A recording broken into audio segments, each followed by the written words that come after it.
to New York where they could have an abortion. Other seminarians arrested, your offices raided? Yes, we were. I believe were arrested twice. I think that Chaplain Parsons was arrested quite a few more times than that.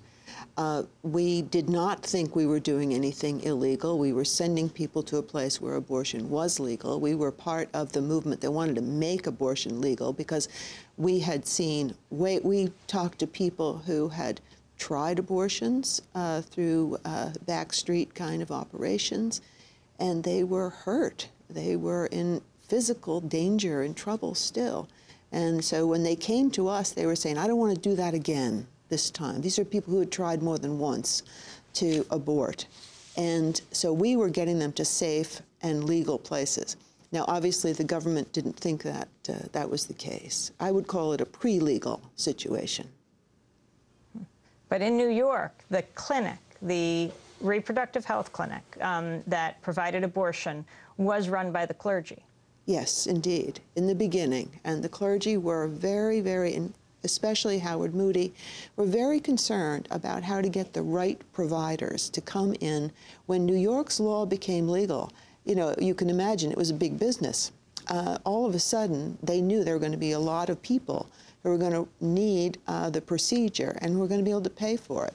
The clergy were extremely effective at that point, although they would probably argue not as effective as they wanted to be in keeping the price low, in keeping women from being ripped off, in understanding that abortion is a safe procedure. I have had one myself. It's not a big deal, medically speaking. It can be done in a simple, caring way where there are very few after effects physically. And what the clergy wanted to do was to make this medical procedure safe and inexpensive, as it should be. Reverend Tom Davis joins us on the phone as well. He is author of the book Sacred Work, Planned Parenthood and Its Clergy Alliances, a retired chaplain from Skidmore College. You write in your book about the importance of religion coming down on the side of reproductive rights, Reverend Davis, because it was being defined by the Catholic Church as sacred versus non-sacred. Can you explain what you mean by sacred work? Well, in biblical terms, the central command is to love the neighbor. And in social terms, that love always has to be translated into justice, and justice is very complicated sometimes. But when Margaret Sanger began and sought the support of the clergy, for example, typically in one year, 1916, when she began, 3 million American women had babies, and 18,411 of them died in childbirth.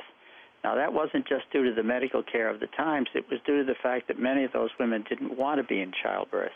But the law said birth control was illegal and that anyone who supported a woman was in trouble. And that law was not a joke. People were sent to prison under the Comstock laws. In time, Margaret Sanger was able to persuade the clergy and a lot of denominations to move away from their somewhat in a state of indifference and become supportive of a woman's right not to have children if she did not want to have it. The Catholic Church fought against birth control coming into public hospitals and welfare agencies all through the 1920s, through the 1950s and 60s. And in each of those fights, the Protestant clergy and Jewish rabbis lined up on the side of making contraception legal and making it accessible in public facilities. There was long struggles, but they finally were able to prevail. In religious Jewish activism, Rabbi Ross, where are the divisions? What do you most deal with? Well, within Judaism, there appears to be a very, very strong consensus that the health and the safety of the woman has to come first, which is why, in a sense, so many clergy are coming forward to support Governor Spitzer's reproductive health initiative, the act that you talked about a little bit earlier with Joanne Smith, because this is a law that will protect the health and safety of women in a very difficult political and legal time here in the United States. Well, let's go to what is happening today. Margaret Roberts, what is the level of protest you're facing at your clinic in Mohawk Hudson? Well, we have, at our Utica site, we have protesters every day of the week, all day, into the evening. And people who are trying to come into the office have to walk up a driveway, down a sidewalk, and then up the front steps into the office. So there's no way that anyone can come in to get reproductive health care without having to go through a gauntlet of protesters. We're working to change that. We have a capital campaign going, and we plan to change that entrance so that it's off private property in the back of the building. But that remains to be done in 2009. Is the anti-choice activism met by pro-choice activism outside in the way of the past, there being guides, people taking the women in? When we need that, we do that. And we do that at some of our centers. Utica, we have found that the protesters behave more badly when we have escorts.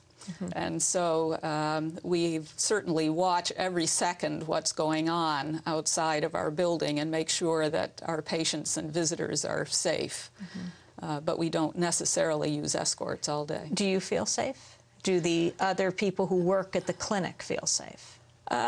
We take security precautions. I'll give you a few examples of things, quick examples that have happened to me. There was a time a number of years ago, right after I believe it was in Alabama, where a security guard was killed and a nurse was severely maimed at a reproductive health care clinic. And 2 days after that attack, one of our lovely protesters trespassed on our property, came into the building and left a package, a wrapped package in the foyer. And the attack in Alabama had been by a bomb that someone had left. And so the point of this was to intimidate. So I was called down and I grabbed the package, which probably wasn't too smart. The people were still out front. So I took it out and opened it with them. So if there was something in there, we would all go, not just I. Another example, we had an ecumenical service following another murder. The service was done by a variety of clergy, including the Catholic Church, and this was at a Catholic church. I was blocked from going into that service by some protesters and actually shoved. When I backed off and tried to go around, I was shoved again. And the third time I backed off and tried to go around, and a police officer came along, stepped between, and the protester shoved the police officer. So he was arrested.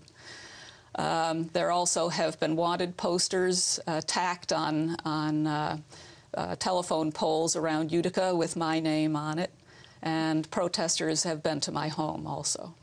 So let's just say that those of us who are in the public eye have to be careful, and we take precautions. Why do this? Because someone has to stand up for the rights of women to have access to reproductive health care.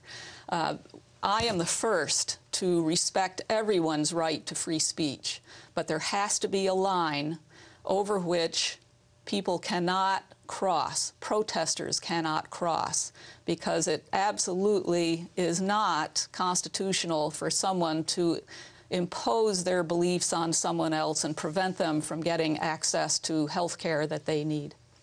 Right after the September 11th attacks, I remember, well, we had not only the attacks, but then the anthrax attacks, particularly on journalists, the sending in, and then there was the hoax letters, but of course that was very frightening as well.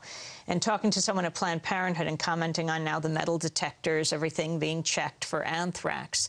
And this worker at Planned Parenthood saying, well, now you live the way we all live, because at Planned Parenthood, they had something like a couple hundred letters. It ended up being a hoax, but you never knew at the time, going through metal detectors at their offices.